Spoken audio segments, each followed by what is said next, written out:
Madam, Madam President, Dr. Noemi Villanueva, Vice President for Academic Affairs, Dr. Josefina Magno,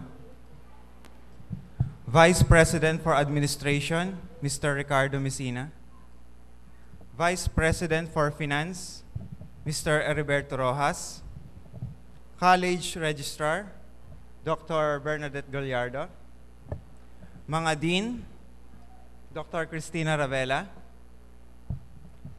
Dr. Romeo Villar, Mr. Jeffrey Franco, mga department heads, mga guro, mga magulang, mga panauhin, at mga kapwa ko magsisipagtapos, isang magandang gabi sa inyong lahat.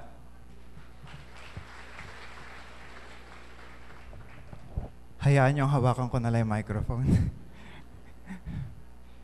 Ang pagpapalaki at pagpapaaral sa anak ay maitutulad natin sa pagtatanim ng palay ng isang magsasaka. Nagsisimula ito sa maliit na butil, unti-unting yumayabong habang inaalagaan ng magsasaka hanggang sa ito ay magbunga. Ngunit bago dumating ang panahon ng anihan, alam naman nating lahat na maraming kailangang pagdaan ng paghihirap ang magsasaka. Kinakailangan muna niyang araruhin ang bukid na pagtataniman sa butil, tiyakin na may sapat na patubig at pataba,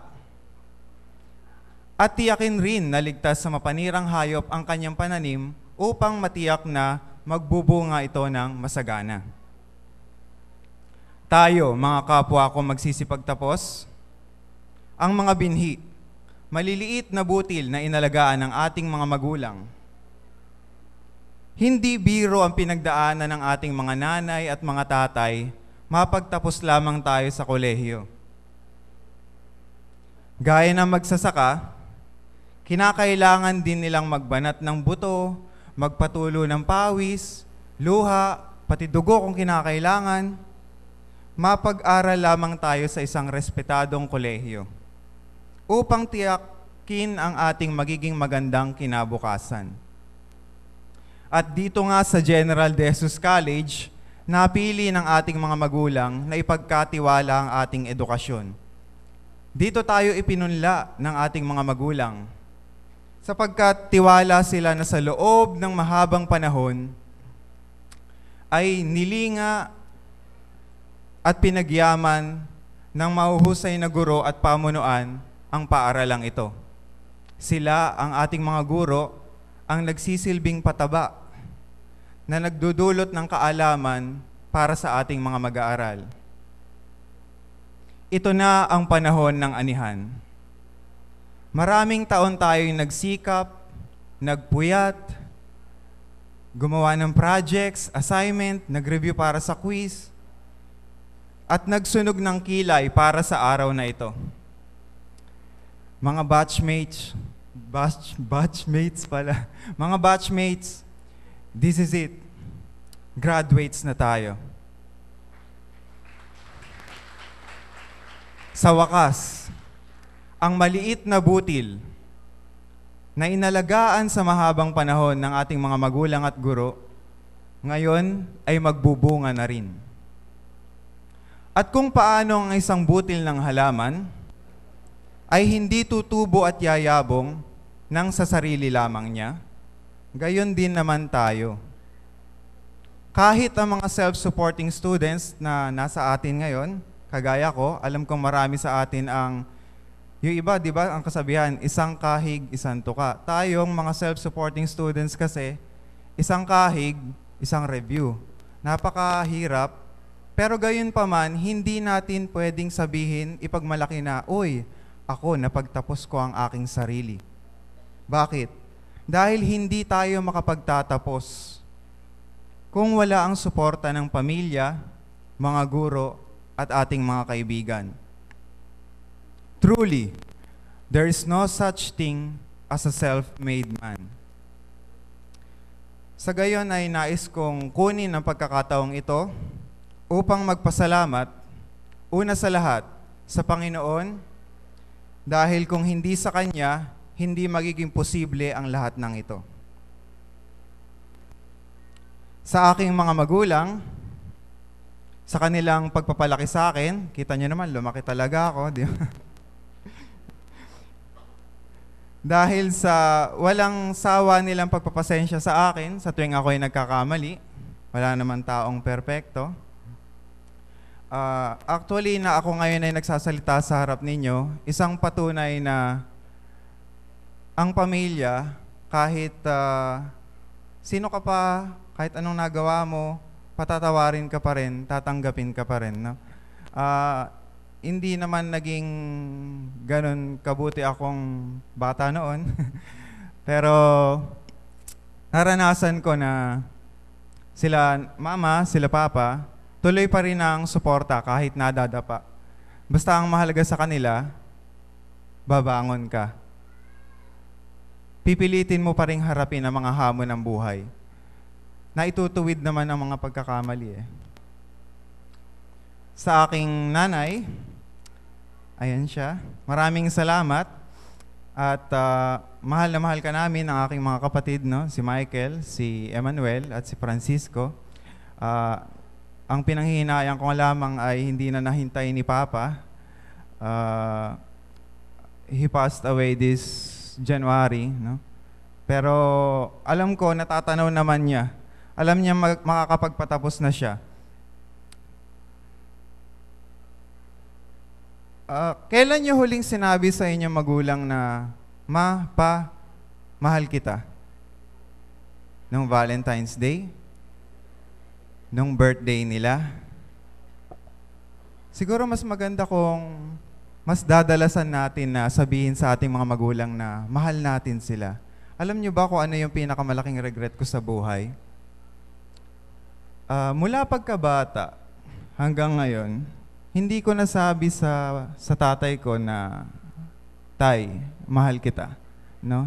Siyempre, alam niyo na may mga lalaki, di ba? Hindi basta-basta nag-e-express yan, ano?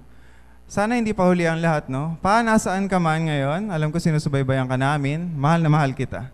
No?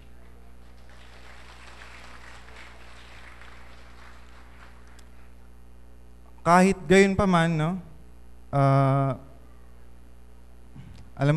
Alam naman mahirap ang buhay natin, no? Pero itutuloy ko, pinapangako ko, magtatapos lahat ng anak mo, lahat ng kapatid ko, sisiguraduhin ko yon.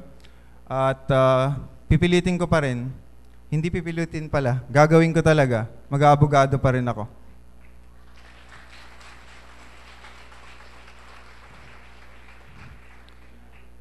Nais ko rin magpasalamat kay Madam President, Dr. Noemi Villanueva, sa pagkakaloob sa akin ng scholarship. Dahil kung hindi dahil sa kanya, malamang third year pa lang, huminto na ako sa pag-aaral. Maraming salamat, Ma'am President. Salamat rin sa aming mga naging guro na matyagang nagbahagi sa amin ng kanilang kaalaman. Kung ano kami ngayon, utang naming lahat ito sa inyo. Too many to mention daw ang guro, ano? Pero I'll try to. Maraming salamat, Ma'am Magno. No? Alam niyo na kung bakit. Maraming salamat po. Si Dr. Abon, wala na yata dito, pero maraming salamat. Sa mga payo, siya yung naging parang ikalawa kong ina dito. Kay Ma'am Ravela, na very supportive sa lahat. Kay Mama Chas, na hindi pumayag na ako mahinto sa pag-aaral noon. Kay Ma'am Erese, sa lahat ng nasa administration dahil sa pagsuporta nila sa lahat ng, for letting me do what I love, no? Tsaka yung kung anong gusto gawin ni Charinet din, ano? We love to express ourselves through writing, no? So, maraming salamat sa pagsuporta. At sa lahat ng iba pang guro, no? Kalamam Galang, napakarami ninyo, Ma'am Gallardo, hindi ko nababanggitin lahat. Maraming salamat sa ating mga guro. Pakipalakpakan naman ang ating mga guro. Lahat ng kursong ito, BID, BSED, HRM, Accountancy, Accounting Technology, BSBA, ACT, IT, lahat ito ay nagmula sa iisang propesyon. Lahat tayo tinuruan ng ating mga guro, kaya lahat tayo makakapagtrabaho. Maraming salamat rin sa aking mga nakaklase, sa BID, sa BSHRM, sa BSBA, at syempre sa BSED, MMS. No? Sa Tropang Late, sa Gotonatics, sa Bruce, maraming salamat. Maraming salamat sa inyo sa 4 na taon na napakasaya. Pinatunayan nyo sa akin na it's more fun in GJC.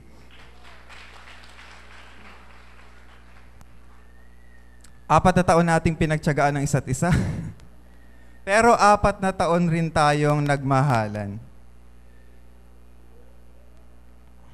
Sa publication office, sa advisors and staffers ng The Seed, The Plume, at The Link, dahil sa, yun nga, hinayaan nilang gawin namin ng pinakamahal naming bagay sa buong mundo, ang pagsusulat. Sa Social Science Department, kung saan ako nag-substitute teacher, salamat sa paggabay sa akin sa unang karanasan ko sa pagtuturo. Ganon din sa aking critic, si Ma'am Erese, sa English. Maraming salamat, Ma'am. Sa mga nakasama ko sa College Student Council noon, hindi tayo ma-awardan ngayon dahil hindi tayo graduating last year, si Miss Josie Rebelledo. Maraming salamat. Kay Angeline Bedrijo, kay Janine Angeles, sa mga board members, si Ivet wala na. Maraming salamat. Kahit na kaunti lang tayo, kinaya natin yung mga responsibilidad ng isang taon. At syempre, sa mga naging estudyante ko, wala na yata sila, ginabi na. Sa Forjoy, sa Tunara, at sa Talisay, maraming salamat. Alam ko, napakarami ko nang nasabi at uwing-uwi na yung iba yata. At marami pa akong gustong sabihin pa. Pero wag kayong mag-alala, hindi ko na sasabihin yung iba. Dahil lahat naman ng yon ay maibubuod lang sa isang salita. Salamat.